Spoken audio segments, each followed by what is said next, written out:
Grudeck slamming helmet to helmet with two linebackers at the goal line to win the state title game against Elizabeth. Grudeck trotting bases after one of two homers to beat Summit in the county final. Grudeck always in the center, always the winner.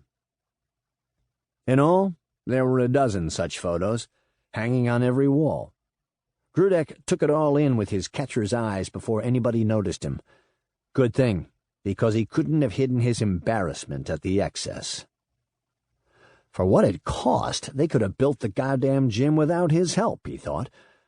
What a waste. They built a shrine. And for what? To create an atmosphere?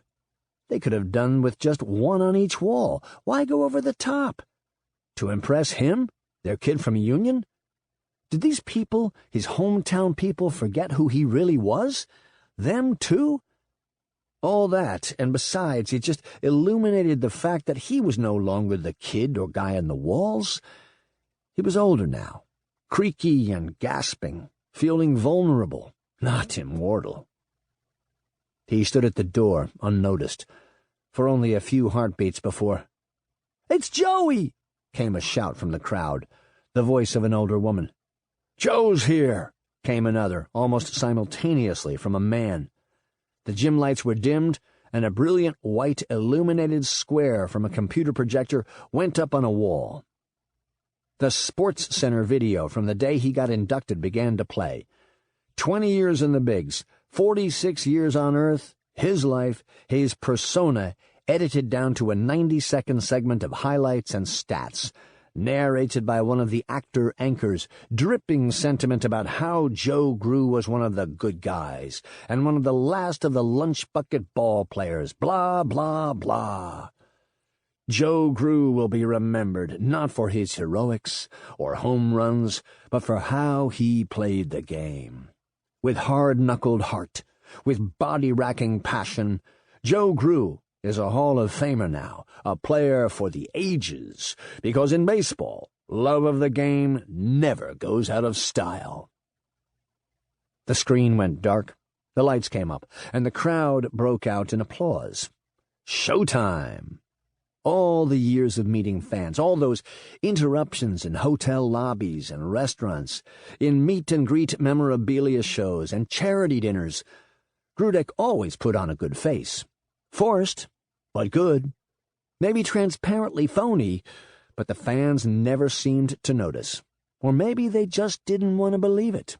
That Joe Grew! What a good guy! But here, back in Union, he suddenly felt at home. Crazy thing, though. No one approached him. Instead, they backed up slightly, as if to give him more room on center stage. All those years, all those strangers came right at him, but here at home. Grudeck forced a smile, but his self-consciousness was expanding to fill the space. With his face getting hot, he made one big wave, and then walked into the crowd to stop the clapping. He felt moistness in his armpits and on his shirt collar, and hoped his palms weren't sweaty as he shook hands with old classmates and teachers and coaches and neighbors, and his father's friends from Jenner, and mother's friends from St. Joe's. There were smiles all around, but he saw something in their eyes. A nervous glance, a cloud of, what was it? Disappointment? Concern? He was forever young in the pictures and the video, but now, as they saw him with their own two eyes, the crowd did not envelop him. He moved into them, and shook hand after hand, and offered his cheek to the women, some of whom grabbed his head with both hands to pull him down to their level.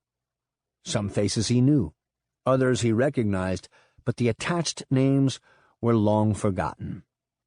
His mother came forward and grabbed his arm, and led him to the Rosary Society ladies. He kissed their papery cheeks, which smelled of lavender powder. He leaned down to say hello to shy children who were shoved toward him, finally brought to meet the man they'd heard about all their lives, Joe Grudeck, the living proof of all that was possible for someone from Union, who worked hard and kept their nose clean. He moved forward, sweating his balls off in his charcoal cashmere pullover and black wool sports coat.